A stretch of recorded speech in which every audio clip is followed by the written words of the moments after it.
अस्सलाम वालेकुम दोस्तों, नमस्ते, सत श्री अकाल। जहाँ जहाँ से मुझे लोग देख रहे हैं मेरे नए यूट्यूब चैनल पे खुशामदीद।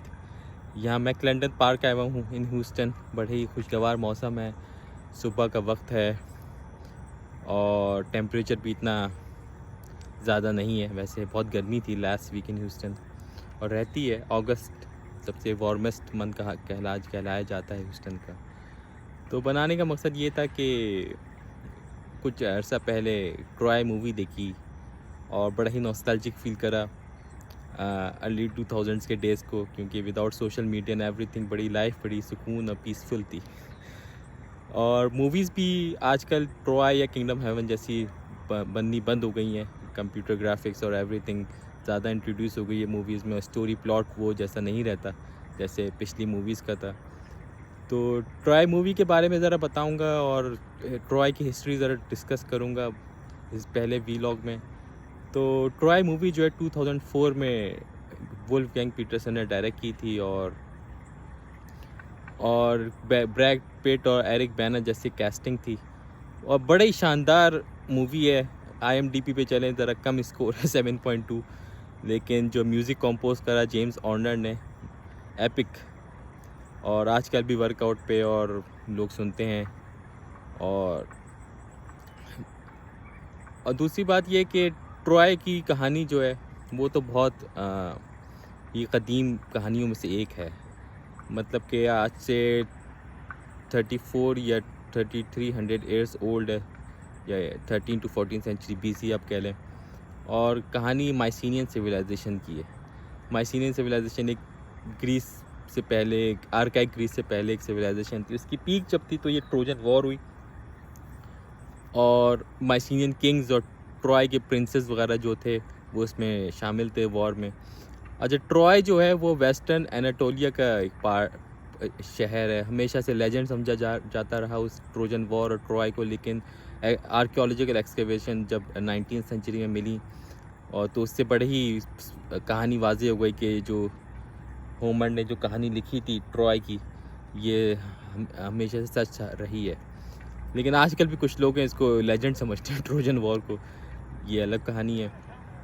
लेकिन अगर ट्रॉय की बात करें तो एक ब्रिटिश आर्कियोलॉजिस्ट थे, amateur archaeologist, not a certified archaeologist, Frank Culbert. उन्होंने मतलब कि कहानी सबसे पहले रिवील करी कि हमें ट्रॉय की जो लेजेंड है हमेशा सच है और वेस्टर्न एनाटोलिया मतलब टर्की के वेस्टर्न पार्ट में इसके रुइंस मिलेंगे। तो फिर हेनरिक शालमन जो एक जर्मन आर्कियोलॉजिस्ट थे, उन्होंने फिर इस पे वर्कआउट करा। 19th सेंचुरी और ट्रॉय के रुइंस मिले। और इंटरेस्टिंग बात यह है कि जो असल जो प्रो एमेच्योर आर्कियोलॉजिस्ट था, उसके ग्रैंड सन्स और ग्रैंड डॉटर्स अभी भी क्लेम करते हैं कि हमारे भाई दादा नाना की बात पे हेनरिक शालमन ने सारा क्रेडिट ले लिया। खैर, ये अलग स्टोरी है। तो ट्रॉय की जो हमें कहानी मिलती है ज़्यादातर हमें होमर की जो किताब लिखी इलियाड एंड ओडिसी उससे मिलती है। उसके बैक फ्लैशेस आते हैं ट्रॉय की स्टोरी के, हालांकि एंडिंग चैप्टर्स में ज़रा जिक्र है। और पेट्रोक्लस और अकिलिस की ज़्यादातर कहानी इसमें बताई गई है, उनका relationship, how they were romantically involved. और ओडिसी जो दूसरी कहानी है वो ओडिसी जो दूसरी कहानी है वो ओडिसियस पे। ओडिसियस एक ग्रीक जो किंग था, उसने हॉर्स मेकिंग का फिर प्लान बनाया और फिर उसकी जर्नी रही वापसी घर पे। पेनॉल्फी उसकी बीवी इंतज़ार करती है, तो वो कहानी उसके ऊपर बेस्ड है। और ये जो कहानी है तकरीबन मैंने आपको बताया 34 to 30 ईयर्स ओल्ड है। तो जब ये ट्रोजन वॉर ख़त्म होती है, माइसीनियन एज अगर डाउनफॉल होता है, तो फिर ये ओरली लोग ना अपनी जनरेशन्स को सुनाते हैं ओरली। तकरीबन 500 to 600 ईयर्स ओरली ट्रांसमिट होती है स्टोरी। फिर होमर वो पहला पोएट होता है ग्रीस का राइटर जो इसको अपनी किताबों में लिखता है। फिर आगे जाके एपिक साइकिल्स की हमें लॉस्ट वर्क मिलता है, जो जिससे ये हमें पता चलता है कि ट्रोजन वॉर कैसे हुई, कहाँ हुई। और रोमन्स ने भी इसका बड़ा इन्फ्लुएंस लिया। मतलब कि रोमन्स की कहानी है कि उन्होंने एनीड जो कि एक ट्रोजन रेफ्यूजी था, उससे उन्होंने कहा कि हमारे एंसेस्ट्रल फाउंडर एनीड है। अगर आपने मूवी देखी है तो पेरिस जो आखिर में अपनी स्वॉर्ड ऑफ ट्रॉय थमाता है एक लड़के को, नौजवान को, तो वो एनीड है। और फिर वो ट्रॉय छोड़ के चले जाते हैं बच-बचा के, जो फॉल हो जाता है फिर ट्रॉय का भी। और फिर ब्रिटिशर्स ने भी इन्फ्लुएंस लिया है एनीड से कि हमारे जो फाउंडर हैं वो एनीड हैं। अच्छा, तो ये जो ट्रॉय की कहानी है, इसमें मैं कहना ये चाहूँगा कि हमेशा से एक साइक्लिक नेचर ऑफ हिस्ट्री की बात आती है। मतलब एक थ्योरी है cyclic nature of history, perspective है हिस्ट्री को देखने का। उसमें होता ही है कि एक सिविलाइजेशन की उरूज होता है, फिर फॉल होता है, और जब फॉल होता है तो फिर डार्क एजेस जब आती हैं तो फिर लोग जो हैं ओरली ट्रांसमिटेड हिस्ट्री पुरानी सुनाते हैं। Folklore, culture, legend, mythology, religion सब स्ट्रॉन्ग होते हैं सोसाइटी में, और फिर दोबारा एक नई सिविलाइजेशन का सीड रखते हैं। फिर वो सिविलाइजेशन ग्रो होती है, फॉल होती है। तो ये साइक्लिक नेचर ऑफ हिस्ट्री चलता है। जैसे for example Mycenaean age peak पे आई, ट्रोजन वॉर हुई, फॉल हुआ, फिर डार्क एजेस आई ग्रीस में 500-600 ईयर्स। फिर archaic period in Greece 8th century में होमर अपनी किताबें में लिखता है। फिर ग्रीस की नई सिविलाइजेशन शुरू होती है। फिर अलेक्जेंडर द ग्रेट तक पीक जाता है, फिर फॉल होता है। फिर रोमन सिविलाइजेशन आती है, मतलब ग्रीस को कॉन्कर्ड करती है, फिर उसका पीक आती है। फिर 5th सेंचुरी में फॉल आता है रोमन्स का, और फिर 1000 ईयर्स तक यूरोप में डार्क एजेस रहती हैं। और फिर रिनासेंस आता है, एनलाइटमेंट, इंडस्ट्रियल रेवोल्यूशन। आज अगर हम देख रहे हैं हमारी पीक है वेस्टर्न सिविलाइजेशन की, तो इसका फॉल ज़रूर होना है। और फिर फॉल होगा तो फिर वही लेजेंड, फोकलोर और मिथोलॉजी, रिलीजन स्ट्रॉन्ग होगा सोसाइटी में, सोसाइटल बॉन्ड्स स्ट्रॉन्ग होंगे। और एक रशियन सोशोलॉजिस्ट सोरोकिन की बात याद आ रही है। उसने कहा है कि अगर अमेरिका भी इतना उरूज पर है तो इसका फॉल ज़रूर होना है। फॉल होगा तो फिर यही सोसाइटल बॉन्ड्स स्ट्रॉन्ग होंगे, लेजेंड्स, फोकलोर स्ट्रॉन्ग होगा, सेंट्रलाइज्ड हुकूमत कम हो जाएगी, वीक पड़ जाएगी। तो ये एक साइक्लिक नेचर ऑफ हिस्ट्री है। अच्छा, हमारा इन्फ्लुएंस भी, टॉपिक कहीं और चला गया साइक्लिक नेचर ऑफ हिस्ट्री का, लेकिन हमारा जो इन्फ्लुएंस ट्रोजन वॉर से भी बड़ा रहा है। ये मतलब कि अगर वॉर वहाँ होती है तो सिकंदर आज़म भी यहाँ पे आते हैं इंडिया तक। कहते हैं कि मुल्तान तक आए थे, लेकिन कितनी सदाकत है इस पर। लेकिन जब ये आते हैं तो फिर थोड़ा यहाँ पे हेलेनिस्टिक कल्चर ज़रूर इंट्रोड्यूस होता है, और ट्रोजन वॉर की कहानी भी यहाँ पे इन्फ्लुएंस लाती है। मैं आपको बताता हूँ कैसे। अगर ट्रोजन वॉर का आपको पता होगा, हेलन पे कहानी शुरू हुई। तो हेलन और स्पार्टा को अबडक्ट कर लेता है प्रिंस। वहाँ फिर ग्रीस में, फिर ग्रीस स्पार्टा से फिर ट्रॉय ले जाता है, और फिर पूरे जहाज़ आते हैं मेडिटेरियन रीजन क्रॉस करते हुए ग्रीस से टर्की तक, और फिर वो 10 ईयर सीज रहता है।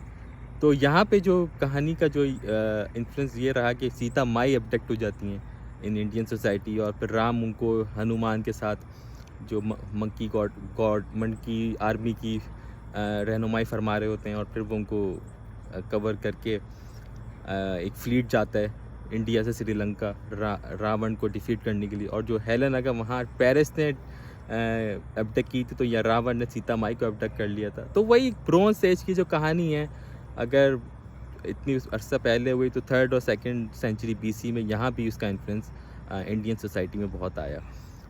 तो कहानी बड़ी इंटरेस्टिंग है। मैं ज़रा इसमें अगर इंटरेस्टेड हूँ, मिथोलॉजी में इंटरेस्टेड हूँ, तो मिथोलॉजी तो बड़ी ही इसकी रिच और इंटरेस्टिंग है। हमेशा से दिलचस्पी रही है मिथोलॉजी में, और मेरा अगर मिथोलॉजी में इंटरेस्ट पैदा हुआ है तो ट्रोजन वॉर को ही, मतलब कि देख के ज़्यादा ना, पढ़ के। ट्रॉय मूवी देखी इन 8th ग्रेड, और फिर अगर मेरे यहाँ स्कूल के दोस्त देख रहे हैं वीलॉग, तो 8th ग्रेड में हमारा एक चैप्टर भी था ट्रोजन हॉर्स पे, तो उसको ज़रा डिस्कस करते हैं। अच्छा जी, इसकी जो मिथोलॉजी है ट्रोजन वॉर के पीछे एक शादी से शुरू होती है। पता है आपको, बहुत सारे मसले मसाइल पे शादी से शुरू होते हैं, तो फिर कहानी भी ये शादी से शुरू होती है। तो होता ही है कि एक शादी होती है एक मॉर्टल पर्सन पेलियस और एक सी गॉडेस थीटिस की। तो उनकी शादी में आपको पता है बहुत सारे पोलीथियस सोसाइटी थी ग्रीस की, तो हर बहुत सारे खुदा और गॉड और गॉडेसेस थे। तो फिर हर गॉड और गॉडेसेस शादी में आते हैं, और शादी जो है माउंट पेलियन पे होती है। अब आपको पता है ज़्यादातर इमेजिनेशन ग्रीस का माउंटेन्स पे होता है। जैसे for example Zeus mount Olympus पे रहता है, तो ये शादी माउंट पेलियन पे होती है। तो सारे गॉड गॉडेसेस आते हैं, लेकिन गॉडेस ऑफ डिस्कॉर्ड जो कि ईवल गॉड के गॉडेस के तौर पे याद रखी जाती है हिस्ट्री में, तो उसको इनवाइट नहीं किया जाता। तो वो शादी में गोल्डन एप्पल्स होते हैं 3, वो फेंक के चली जाती है। अच्छा, बड़ी इंटरेस्टिंग कहानी है गोल्डन एप्पल्स की भी, like how Atlas got tricked by Hercules. One of labour था हरक्यूलिस का टू फैच गोल्डन एप्पल्स और फिर उसको किंग के वापस दे जाना। तो फिर वो जो है गोल्डन एप्पल्स दे जाती है, और इस पे होता है कि सबसे फेयरेस्ट जो है वो इन गोल्डन एप्पल्स को ना फैच करेगा, उसकी किस्मत में आएंगे। तो 3 गॉडेस हैं, वो गोल्डन एप्पल्स को क्लेम करती हैं, कहती हैं हम हैं उसमें सबसे फेयरेस्ट ऑफ ऑल। तो नंबर 1 होती है एफ्रोडाइट, पता है आपको, goddess of love and beauty. हमेशा goddess of love and beauty Aphrodite Greece में रही है, और वीनस इन रोमन कह लें या फिर इनाना सुमेरियन में कह लें, तो एक ही तीनों नाम है एक गॉडेस ऑफ लव के लिए। तो गॉडेस ऑफ लव एफ्रोडाइट कहती है मेरे होंगे। फिर गॉडेस ऑफ अथीना जो कि ज़्यूस की बेटी होती है, वो कहती है कि ये मुझे क्लेम किए जाएं। अच्छा, वो गॉडेस ऑफ नॉलेज कहलाती है, विजडम। और एथेंस की सबसे पावरफुल गॉडेस वो वही रही है, बड़ी इंपॉर्टेंट कंट्रीब्यूशन रही है अगर हिस्ट्री में देखा जाए मिथोलॉजी पर्सपेक्टिव से, अथीना की। और फिर तीसरी हेरा जो कि गॉडेस ऑफ पावर कह लें या फैमिली एंड सब कुछ कह लें। तो वो जो है वो फिर ज़्यूस की बेगम होती हैं, और वो कहती है मेरा क्लेम होना चाहिए। तो ज़्यूस जब जो हैं ओलंपिक गॉड उसमें छलांग मारते हैं और कहते हैं कि भाई मैं डिसाइड करूँगा, तो वो जजमेंट देते हैं पेरिस को कि पेरिस जो है वो डिसाइड करेगा कि कौन फेयरेस्ट ऑफ ऑल है। अच्छा, पेरिस जो है वो एक क्या कहते हैं, ट्रॉय का प्रिंस होता है, और वो एक शेफर्ड की ज़िंदगी गुजार रहा होता है ग्रीस में। तो क्योंकि उसके जो बाप होता है किंग पेरिस, उसको भी प्रोफेसी होती है कि मेरा बेटा जो है वो ट्रॉय के डिस्ट्रक्शन में का हकदार होगा, तो उसको पहले ही वो जला वतन कर देता है। तो एक रेफ्यूजी की ज़िंदगी गुजार रहा होता है एक ग्रीस में। तो उसको माउंट एडा पे वो होता है, तो ये तीनों गॉडेस उसके पास आती हैं, और फिर माउंट एडा पे वो एक स्प्रिंग होता है, कहते हैं कि वहाँ बात लेती हैं, और उनको जो गाइड कर रहा होता है हर्मीस गॉड गाइड कर रहा होता है। तो हर्मीस आपको पता है एप्पल वॉच के बड़ी ज़बरदस्त ब्रांड्स हैं, लेकिन हर्मीस गॉड पे रखे गए हैं तो जो बैंड मतलब एप्पल वॉच जो है वो की जो ब्रांड है हर्मीस, उसकी बात कर रहा हूँ। फिर खैर जो आते हैं तो वो पेरिस को जजमेंट जब होती है तो उसको 3 सवालात उसके सामने रख देते हैं कि हर गॉडेस जो है कि अगर तुम यह गोल्डन एप्पल्स हमारे लिए डिसाइड करोगे तो फिर ये तुम हम जो है ब्राइब करने की कोशिश करते हैं, मतलब कि। तो एफ्रोडाइट जो है वो कहती है कि मैं तुम्हें सबसे खूबसूरत तरीन औरत से मोहब्बत करवा दूँगी और अगर गोल्डन एप्पल्स मेरे लिए तुम क्लेम करो। और फिर गॉडेस ऑफ नॉलेज जो है अथीना, वो कहती है मैं तुम्हें सबसे नॉलेजफुल पर्सन, दुनिया की सारी नॉलेज मैं तुम्हें प्रोवाइड करूँगी अगर तुम मुझे ये गोल्डन एप्पल्स मेरे ऊपर क्लेम करो। और जो हेरा है वो कहती है मैं तुम्हें सबसे powerful king of Europe and Asia जो कि तुम्हें बना दूँगी अगर तुम मुझे ये गोल्डन एप्पल्स के लिए जजमेंट मेरे ऊपर दो। तो फिर बड़ा ही डायलेमा रहा है हमेशा 3 क्वेश्चंस का वेस्टर्न सोसाइटी में, फ़िलासफ़िकल नज़रिया इन तीनों क्वेश्चंस का। अगर आप भी आज लोगों की पर्सनैलिटी देखें तो 3 तरह की कहते हैं पर्सनैलिटी होती है। तो मनी सीकिंग पर्सनैलिटी, ज़्यादा पैसा आ जाए। पावर सीकिंग पर्सनैलिटी, बस लोगों के पास पावर भी होती है, जैसे जरदारी, नवाज शरीफ, इनके पास पावर भी है लेकिन कहते हैं कि बस पावर आ जाए किसी तरीके से। और क्या कहते हैं अथीना की जो होती है सबसे ज़्यादा नॉलेज आ जाए। तो कुछ लोग ऐसे ही होते हैं कि नॉलेज हमारे पास सबसे ज़्यादा आ जाए, पैसे और पावर को ज़्यादा अहमियत नहीं देते। खैर तीनों का बैलेंस होना चाहिए ज़िंदगी की लाइफ में। तो जो पेरिस जो है वो ज़ाहिर सी बात है मर्द होता है, नौजवान होता है, तो वो एफ्रोडाइट के हक़ में वोट देता है, कहता है कि भाई सबसे खूबसूरत तीन औरत से प्यार हो जाए, मोहब्बत हो जाए। तो वो जब जजमेंट फाइनल होती है तो मिथोलॉजी की स्टोरी में कहते हैं कि एफ्रोडाइट गॉड ऑफ ईरोस को भेजती है स्पार्टा, और फिर वो एरो शॉट करता है और हेलन के लग जाता है। और हेलन जो कहते हैं सबसे खूबसूरत तरीन औरत होती है दुनिया की, क्वीन ऑफ स्पार्टा, उसको मोहब्बत हो जाती है पेरिस से। तो हेलन की मसला ये होता है कि वो शादीशुदा होती है मेनेलियस के साथ, जो कि स्पार्टा का किंग होता है, और उसका भाई एगामेम्नॉन होता है जो कि मेडिटेरियन रीजन को नॉर्थ अफ्रीका कह लें और ग्रीस यूरोप को कंट्रोल करता है। तो दोनों भाई जो हैं वो बड़े ही अच्छे होते हैं और दोनों भाइयों ने दोनों बहनों से शादी की होती है। हेलन की बहन भी उसकी बीवी होती है एगामेम्नॉन की। खैर वो एक अलग कहानी है, हाउ टेंट्रस ने उसका जो स्पार्टा का बादशाह होता है अपनी बेटियों का हाथ दिया होता है और फिर सारी पावर दोनों भाइयों के पास आ जाती है। तो फिर वो पेरिस जो आते हैं, मूवी देखिए जो स्टार्टिंग में जब मूवी होती है और फिर मूवी में वो फिर एबडक्ट करके ले जाते हैं हेलन को और पसंद से जाते हैं। खैर हेलन को मोहब्बत होती है। तो फिर होता ये है कि मेनेलियस जब वापस आते हैं देखने कि मेरी बीवी गायब है, तो फिर वो शिप्स सारे जाते हैं मेडिटेरियन रीजन क्रॉस करते हुए ट्रॉय, और फिर जंग स्टार्ट होती है। तो 10 साल जंग रहती है और बड़ी ही एपिक स्टोरी है कि अकीलिस की डेथ कैसे होती है और पेट्रोक्लस की डेथ कैसे होती है। फिर हेक्टर का बदला लेता है अकीलिस हेक्टर से और फिर उसको मार देता है। और फिर एजेक्स भी एक हीरो है जिसकी डुएल होती है हेक्टर के साथ। तो बड़ी इंटरेस्टिंग इसमें फॉल होता है प्रिंस और हीरोज़ का। आखिरकार जो ट्रॉय होता है वो फॉल होता है क्योंकि ओडिसियस का आइडिया होता है कि हॉर्स को अंदर भेज दिया जाए और फिर ट्रॉय का फॉल हो जाता है। लेकिन अकीलिस की भी कहानी बताता चलूँ कि अकीलिस जो है वो एक इमॉर्टल समझा जाता था उस ज़माने में।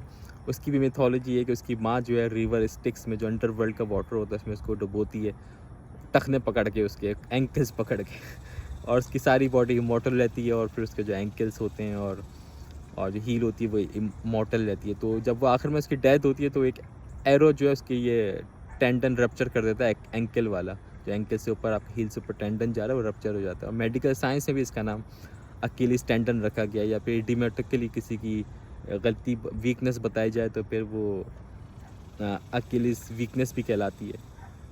तो बड़े ही इन्फ्लुएंस रहा है वेस्टर्न सोसाइटी में अकीलिस और ट्रोजन वॉर का। और क्या कहते हैं, आज भी ये स्टोरी हमेशा लोगों के दिलों में उजागर है। चले जी, बाय बाय कहने का वक्त आ गया है। मैं ज़रा वर्कआउट कर लूँ पार्क में और नेक्स्ट वीक फिर नेक्स्ट वीडियो के साथ हिस्ट्री से रिलेटेड फिर आपकी पेश खिदमत हाजिर होंगे। और इस वीक ज़रा और भी मसरूफियात हैं लाइफ में, तो वो भी ज़रा कंप्लीट करनी है। और तो नेक्स्ट वीक आपसे फिर मुलाकात होती है। बड़ी शुक्रिया वीडियो देखने का। ओके जी, बाय बाय, अल्लाह हाफिज़।